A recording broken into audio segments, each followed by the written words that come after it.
sizoba nendlela ngiyibiza nge-retreat sizokwazi ukukhuluma sisho ukuthi hey naku esingakuthandiyo naku esikuthandayo then bona bese beyasilekelela i-organize ubabundabe nga-organize ne-therapist. Kwi-retreat ngizoya nami nginayo imibuzo eminingi ukuthi yini lena eyenza sengizondwa kangaka. Ngicabanga ukuthi mhlawumbe yena kakhulukazi ubaba ingamsiza kakhulu yena. Mhlambe lokho kuzosilekelela. So I guess asami sibone ukuthi asiwini yini. I'm wondering ukuthi banomshintsho umqondo wokuthi mhlambe asike for professional help. Ngiyazi kodwa ukuthi kuzobuya kudidwene. Ya, safika-ke kule ndaba. Inhle le ndawo. Ishera ivela-ke noma Khumalo noma Nkwabi. Ngicabanga ukuthi mhlambe kuthiwe uMzumbe eside. Mina uhlala nomama matriarch. Anzeka kanjalo-ke ngicabanga ukuthi yenzeke kanjalo nje ayidingi kuxhaswa. Family dinner, I'm realizing ukuthi dinner ila endlini kusho ukuthi singama-host.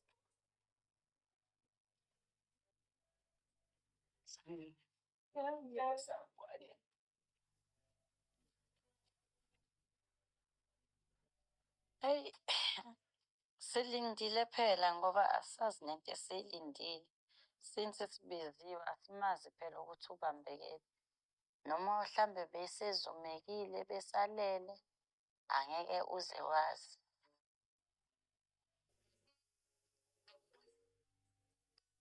Sanibona Yebo, ninjani sikhona. sohlala ngalapha Siyabonga ukuthi finally he is here. Awuqala umcimbi. manje ke sekuyisikhathi sokuthi sihlangane kuzobe khona ubabundabe kube khona nosisinono bengingakubonanga Shibas sigcine sikhuluma ucingweni. Ngiyajabula kakhulu ukuthi uma yena ufikile ngicabanga ukuthi futhi ufike ngesikhathi esiright. Mashoba uyaphila? Okay. Awunombela. Uyaphila? Okay. Nasi nabala. Nazo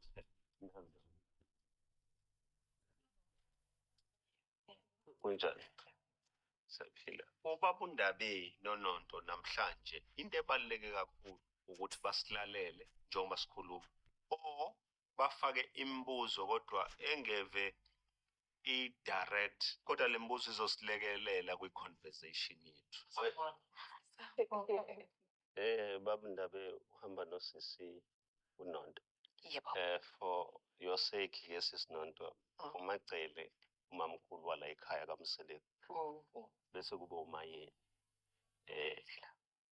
uma wala ekhaya bese kuba uMakhumalo uma futhi wala ekhaya bese kuba uMangwabe uma futhi wala ekhaya. So ubabundabe wasebenza nabo so uyabazi. Okay. Yeah. Akukho engingakulindela ukuthi ngikuzwe whether kuhle noma kuphi amakhosikazi vele ayazwakalisa ukuthi mina angilungile. So ke akakhulumeke lokho kungalungi kwami. Sanibona ke badadewethu. Ninjani? Siyaphila. Ngiyabonga kakhulu ukuthola le thuba. Ngizoqala ngawe Mandosi. Uzizwa unjani emphefumulweni sisi? Ngi-right. Wena Shibas unjani emphefumulweni? Ngiyaphila baba. Ngiyaphila yasiphila. Mangwabe. Baba. Awuthi nje kancane umphefumulo unjani? Uyasinda noma uzolayithi? Ngikuzwe normal nje baba. That's good. Nakuwena Makhumalo unjani? Ngicela ungibuze nami baba. Okay. Makhumalo omuhle umphefumulo unjani? Uyaphila. Ngicela ukukhuluma ngomndeni. Mhlambe mase ngibuze nje uma sikhuluma ngefamily Shibas uma kukhulunywa ngegama ifamily what comes into your mind? Hey baba ngazi ukuthi ngizophendula ngithini. What is the significance of a family, the importance of family? Angazi ukuthi yini ubaleka komndeni mhlawumbe ubuza umuntu wrong lo ubuza umseleli. Cha Shibas ngicela singabaleki. Kumina I'm here for you that's why ngithi ngifuna mhlambe Mangwabe ke ngibuze darling wena. Ngoku-understanda kwakho yini ukubaleka kwefamily? Ngokwami ukucabanga ukubaluleka kwefamily ukuthi kube nobumbano, kube nothando, nibe there for each other, kusizwane, kulalelwane. Which is support, courage, transference of culture, warmth, and a place of healing.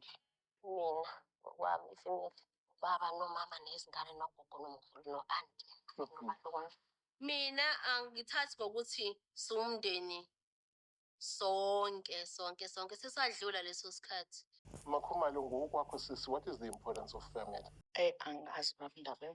But you are part of the family. Mhlambe, i-observation yakho, if you look at the family structure, what would you maybe think a family is? I don't think ukuthi ku-important ukuthi ngicabangani.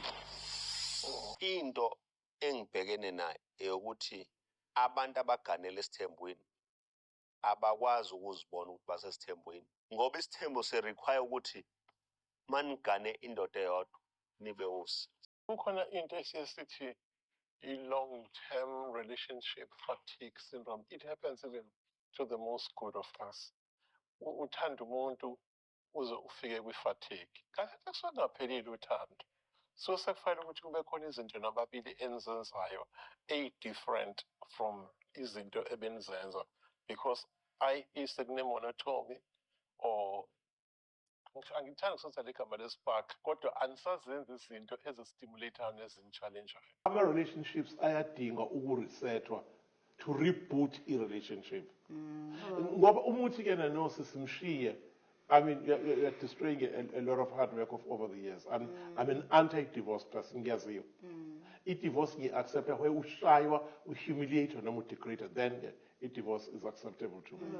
But really to divorce a cheater. Shiba somuhle sisi. Wena ubheka ngokwakho manje, iphi nje i-contribution enhle kwaMthombeni wakho wathi nako kwaMthombeni yema lapho.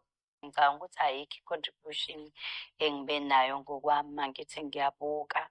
Waba nabantwana. Yes. Wazinza. Yes. You know, that's a major contribution. Exactly. And I'll never undermine your contribution. Yes. Shiba sakho. Uma ngabe ethi ayikho i-contribution unamandla. It's only that manje funeka kusomile. Angimsupportile ngikwenzela umsebenzi wami, hayibo. Ngamzalela izingane namhlanje unabazukulu. Phela kube yayiphuma etsheni umpumelelo ngaba kanabo labazi. Mzila wekazi. What would you say has been your meaningful contribution to the structure and to the Mthombeni dynasty? I've been told several times, especially in Sami and also in front of the whole world, that what I came for, I failed to do. Ngitsheliwe nje mina ukuthi I've contributed zero like higher because I'm not contributing the main thing. So whatsoever else engathi ngicontributile is meaningless. Uthando lwami ngoMakhumalo ulubuke kanje. Ungalibuki kukhona asinikeza kona ukuthi siphile ungakubuka kanjalo. Kubuke ekuhlulekeni kwakhe ukusinikeza something yokugcina yokuvikela lo muzi. Lento esamlethela yona la because asemlethelanga lento le ayenza. Sisimangwabe lapha ekhona intombi. Yebo baba. Uma ubuka nje from a very clear perspective yalo, what would you describe as your contribution into the structure your family ngamseleko? Ayikho baba. Akakaza appreciate yena uMthombeni. Ufuna abantwana babafana.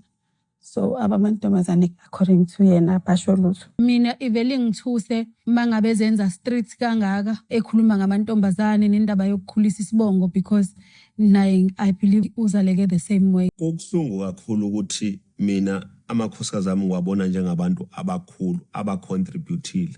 Uyazi nomuntu ongasinikezanga izingane asisho ukuthi akacontributanga because mawungena ubheka uhlola uyabona ukuthi iningi into ayenzile. It seems as though mhlambe ama experiences over the years have impacted negatively, if I may call it that, or sort of underwritten the sense of contribution, meaningful contributions that they've made in the family. Yini bacela uyithanda ngobaba uMthombeni? My earthly king. In sickness and in health. Usengithanda over manje babondabe. Usekwazi ukuya komunye unkosikazi afike angiqambela amanga. Lento engiyona ile wawuyithandazela ukuthi uyayifuna. Shami 98%. Awakhe indawo shakathi awazi. Yini oyithandayo ngami? Manje uyalwa. Mina noMusa si right. The problem is mina mangihambisani nento angihambisani nayo. Mangwabe. What is that you love with this wonderful guy? It's a hard question, Bamdabe. It is, I know. Selegu does everything for amakhosikazi wakhe njengendoda.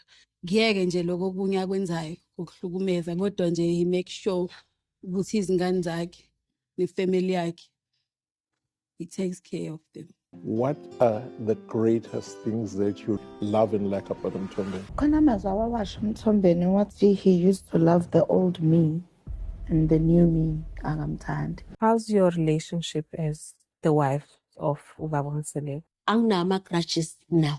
Sihlala iminyaka eminingi singazwani. Ithawula ngiliphosile when it comes to cabanga ukuthi trying along. Sesifistene nje kakhulu la ekhaya. Ebudeni bendlela kube khona le division. I doubt isiza ukuthi usesilimaze kangakanani. Umuntu owenza ngingahambi kahle uyena umsebenzi. Uzwakala ngathi sewulahlekelwe ithemba ukuthi there'll ever be any change. Ukakade kwenza yena uzocabanga ukuthi bekwenzela thina.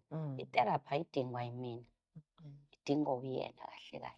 Uyena ofanele azilungise. Yena umuntu ovele ongenzela inyongo yabona yokuthi ngingabi right. Futhi engabe uhleli la. Yeah. Athi umuntu oza ngikulandela unonto ngenxa yokuthi sine problem ye1 no2 no3. Anginayo isho manje ukuthi what should I do? Umndeni wakho wonke usebenza. Lapha kwaMthombeni ngikhumbula kahle bekuphilwa ngespeed. Besingekho isikhathi sokuhlala phansi niprocess ifamily. Ukuthi iyapi le family noma ama-vision bewajikijela ubukhuluma nalo ukhulume nalo ukhulume nalo bese kuba ne-disconnect. Yeah. So wagcina ungalitholanga ithuba lokufunda i-personality kankosikazi nonkosikazi ukuze ubudlelwane benu bu-informwe i-personality kankosikazi wakho. Okay. Phase 1 Mthombeni is to find a spiritual connection with your wives. Ngizoqala ngomama umdala uMacele. Yeah. uMacele is powerful, Yeah. truthful, honest, and loving. Kahle in African cosmology, she's a matriarch, and matriarchs are supposed to be respected. It's a culture law. Engachik. Ushiba is intelligent. Yeah. She's a visionary. Yeah. She's a mixture of vices and virtue. Okay. Yabona angakwenzela into enhle bese kuthi nge-arrogance and some type of toxicity abuye ilimaze yena Leyo nto leyo nto ayenzile ube sekushiya with mixed feelings. She's a good listener, Yeah. but akarespondi, uyareacta ey'ntweni.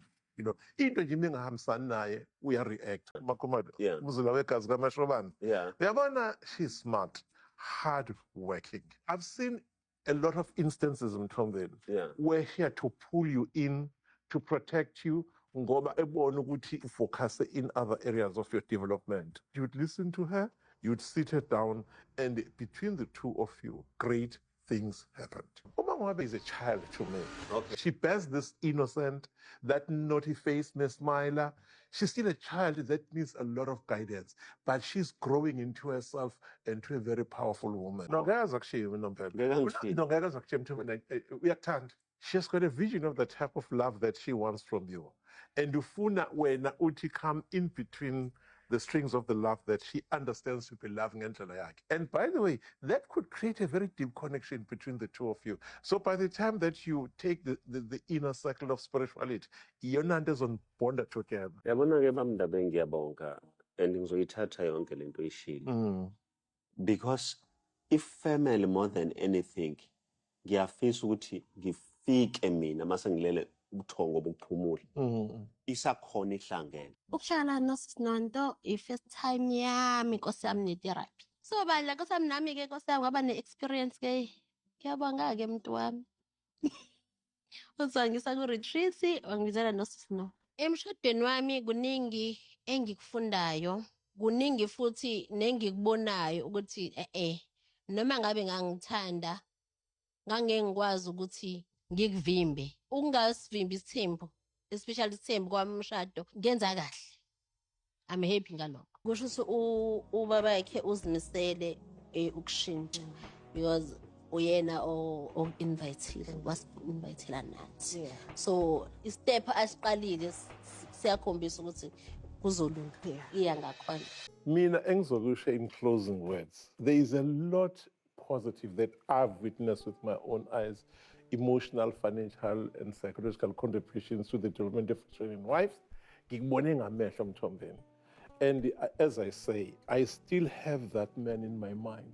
And I'm sure ukuthi as your health comes back into totality and its total healing, I mean wholesomeness, yes, sizoqala sibuke izinto in a different perspective. La kunyatheleke khona abantu kuzolungiswa, la kuzuke khona imphefumulo izorepairwa. And I can foresee a healthy, functioning family in the next coming 2 years.